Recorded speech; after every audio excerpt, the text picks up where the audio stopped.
Hello everyone, Gramsy here, and welcome back to another Thicc Thursday, the best source for your weekly VR news, just juicy facts and stories presented in an easily digestible way for your virtual reality needs. We've got a lot of topics to cover this week because there's all kinds of crazy stuff going on with Meta, including some trouble in paradise. We may have a new contender in the AR/VR market.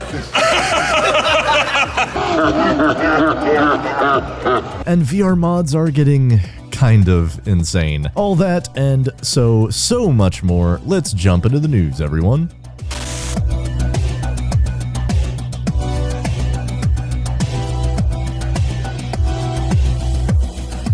Let's just start with one of the more curious stories this week, and that is rumors that Amazon may soon be taking the plunge into the AR/VR market. We don't know when, we don't know how, and intimate details of the project are still all very hush-hush.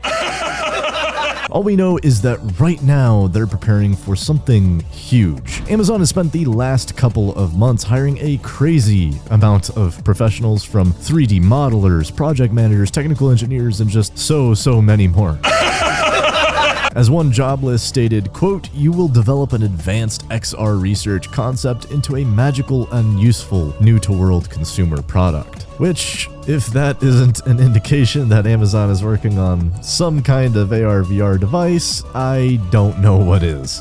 Now, what's interesting is AR is something Amazon has had its eye on for a long time. Here's some design patents for what looks to be some kind of augmented reality device all the way back from 2012 and 2013 respectively. But a lot has changed both in the world and in the market since then, and the tech has evolved so much more rapidly. Chances are a project like this would have never even been feasible back then, simply due to its insane price to market costs and just how much time it would take to develop properly.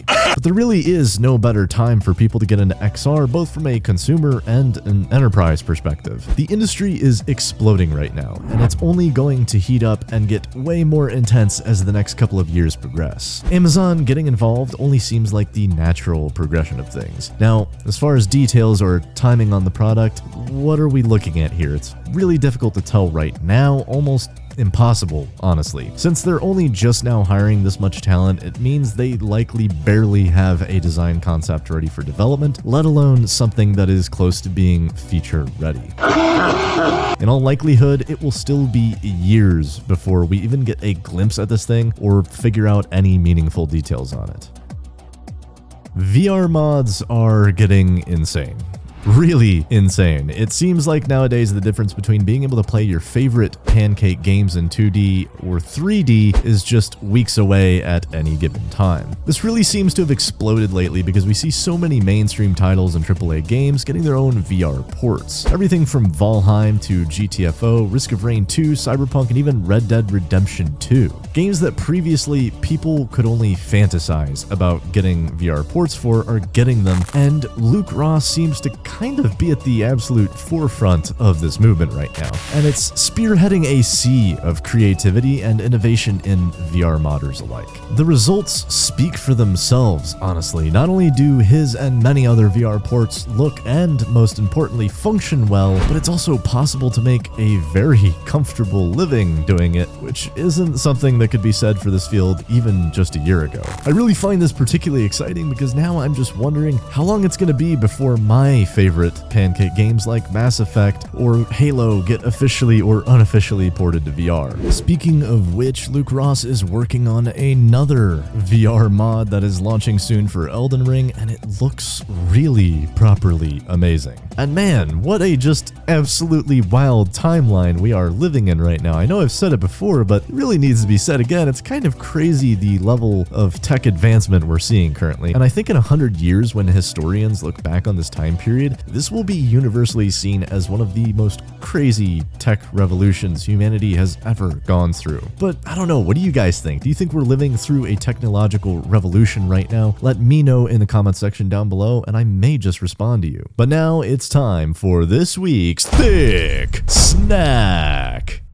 check out this wild-looking mouth haptic feedback rig from Future Interfaces Group. The video showcases this insane-looking mouth haptic feedback array made from compact ultrasonic transducers, which directs acoustic energy onto the user's mouth, meaning you may just finally be able to feel what it's like to give someone a kiss in the metaverse. Now that's an interesting thought. But now, back to the news. Man, a lot has been going on with Meta lately. It seems like every week the news around them just gets crazier, and this week is no exception. Let's start with AirBridge, because there's a bit of an update on that front. A few weeks ago, someone found some code indicating that Meta might just be trying to make this little Wi-Fi dongle a reality. Now, sometimes companies publish these things because they're just experimenting with it, and it never really winds up making it to production. But this time, well, now someone found some instructions on it in a manual online, so I think it's safe to say this one is pretty much confirmed at this point. If Meta is spending resources on a manual for this, it's likely actually really close to being production ready. When exactly it will come out, I'm unsure, but I'd expect some kind of announcement from Meta relatively soon. Speaking of huge announcements from Meta, they're opening a new store. Yes, you heard me correct, a real-life, in-person brick-and-mortar store. Now, I know with the rise of internet shopping, brick-and-mortar stores have become increasingly expensive and just unrealistic to operate, but I think when it comes to a VR product, there's a very real argument to be made for Meta having a store on the ground to direct foot traffic towards their products. At the very least, this could be some invaluable exposure for VR as a whole to help assure a lot of people who may have been on the fence about it, or just get people who don't even know about it excited and into the product. The store itself will feature 2 different demos, one from their Ray-Ban stories and a Quest 2 demo that features gameplay from several different standalone titles, even allowing customers to download a 30-second mixed reality clip of their time spent in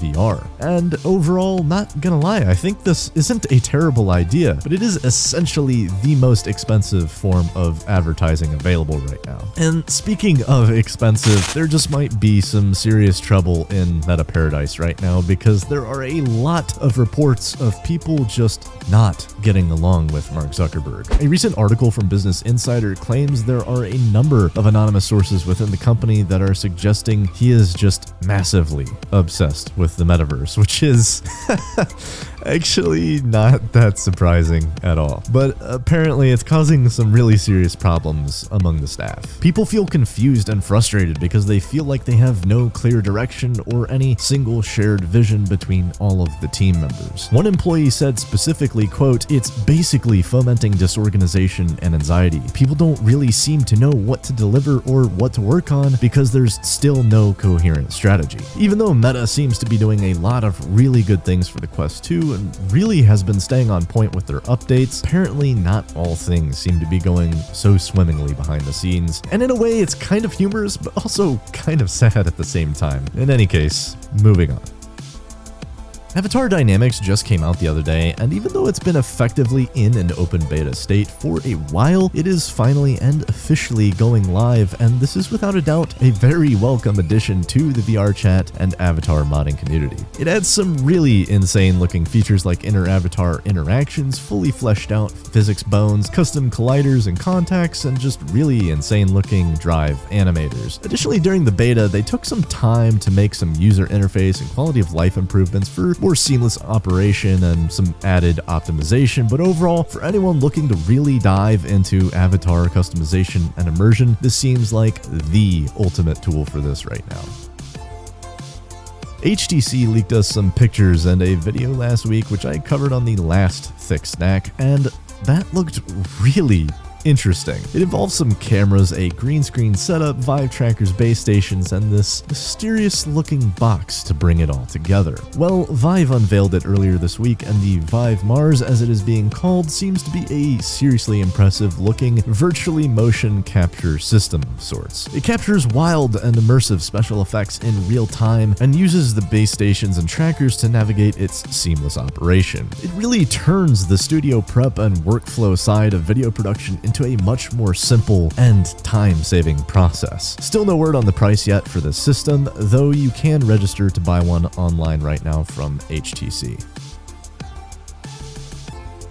The Simula 1 is a super interesting VR computer experience that I've covered before on this channel, and it's at least interesting to me personally for a number of reasons. For one, it's a full PC spec ready VR headset that can be used wirelessly or tethered for both work optimization and play inside of VR. Even though it has an insane price tag, I think this style of headset is what the future of VR is really going to look like in the next 10 years. But it's looking like, since I talked with the CEO last month, they're making strong headway on their project, releasing an update on their dev blog earlier this month and indicating that they are very close to having review units ready for their headset, which, not gonna lie, has me salivating a bit. Inside the blog, the devs touch on some of their main developmental challenges with the headset, the main issues being seemingly to adjust for newer, more up-to-date technology. Some electrical and mechanical engineering solutions still need to be implemented before the review units will be feature ready, and even then they'll still be missing some core features. But regardless, this is without a doubt one of the most fascinating headsets I've seen in recent years. Developers are planning to have review units ready by summer sometime this year, which is just around the corner, so we'll have to wait and see what that will look like when they get shipped out. But that's it. That's all the time we have this week. Everyone, if you're still watching right now, I appreciate you more than you will ever know. Remember to punch that like button if you thought this video was informative, subscribe if you want to see more of it next week, and hit that big fat notification bell if you just cannot stand missing out on these oh so sweet dummy thick VR news clips. Until next time, everybody, Gramsy out.